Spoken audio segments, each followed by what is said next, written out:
le seuil de préservation de l'espèce lupine était fixé à 500 individus et nous en sommes désormais officiellement à 1104 individus depuis le mois de septembre 2023.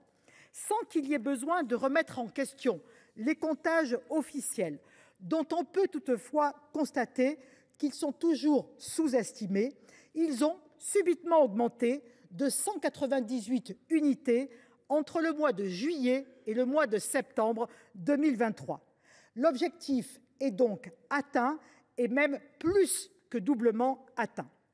Mais quand une politique de préservation des espèces porte ses fruits, et c'est malheureusement suffisamment rare pour être souligné, il faut aussi savoir l'acter. Je tiens ici à rappeler à l'initiative de mon groupe parlementaire qui, par l'intermédiaire de son auteur, le regretté Alain Bertrand, ancien sénateur de Lozère, en 2013, avait déposé une proposition de loi qui a été votée au Sénat, dont l'article unique prévoyait la création de zones d'exclusion pour le loup, regroupant les communes dans lesquelles les activités pastorales sont gravement perturbées par les attaques. Cette mesure permettrait de définir un plafond annuel spécifique d'abattement de loups afin d'en réguler plus précisément et efficacement les populations présentes et agir plus rapidement. Aussi, monsieur le ministre, ma question sera double. Pouvez-vous nous préciser factuellement, mais vous l'avez déjà un petit peu fait, l'organisation de la réponse aux problèmes de prédation pour les élevages et notamment ceux des territoires en phase de colonisation?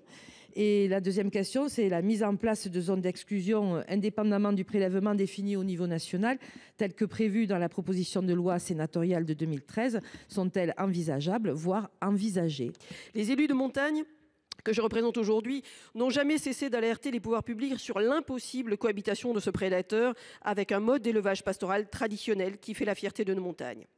Dans le massif des Pyrénées de surcroît, en plus d'autres prédateurs évidemment de l'ours comme cela a été précédemment cité. D'ailleurs, l'inscription au patrimoine culturel immatériel de l'humanité de la transhumance, déplacement saisonnier des troupeaux en décembre dernier illustre parfaitement le nouveau plan d'action loup 2024-2029 à laquelle l'ANEM a contribué, prévoit le lancement d'une étude sur les possibilités d'évolution du statut de loup au niveau européen, allant dans ce sens de la Commission européenne qui a proposé le 20 décembre dernier de modifier la classification du loup qui passerait si les États membres de l'Union européenne donnent leur accord d'espèces strictement protégées, comme il est aujourd'hui à espèces protégées. Par ailleurs, au niveau national, le nouveau plan loup 2024-2029 prévoit également de revoir la méthode de comptage du loup, ainsi que la simplification des tirs de défense, le renforcement des trifes de prélèvement en début de saison et les indemnisations plus justes. Nos éleveurs ont besoin de solutions pragmatiques à court et moyen terme, faute de quoi les abattages clandestins ne cesseront de se multiplier. À quand une vraie régulation?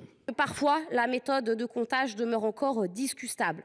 Il y a donc urgence à avancer sur cette question parce qu'il en va de l'avenir de l'élevage et donc de ce que chacune et chacun affirme ici, celle d'une souveraineté alimentaire, mais aussi de l'aménagement du territoire parce que nous le savons, dans nos territoires, la baisse du pastoralisme, c'est la fermeture de nombreux territoires et donc de véritables problèmes demain en matière de biodiversité.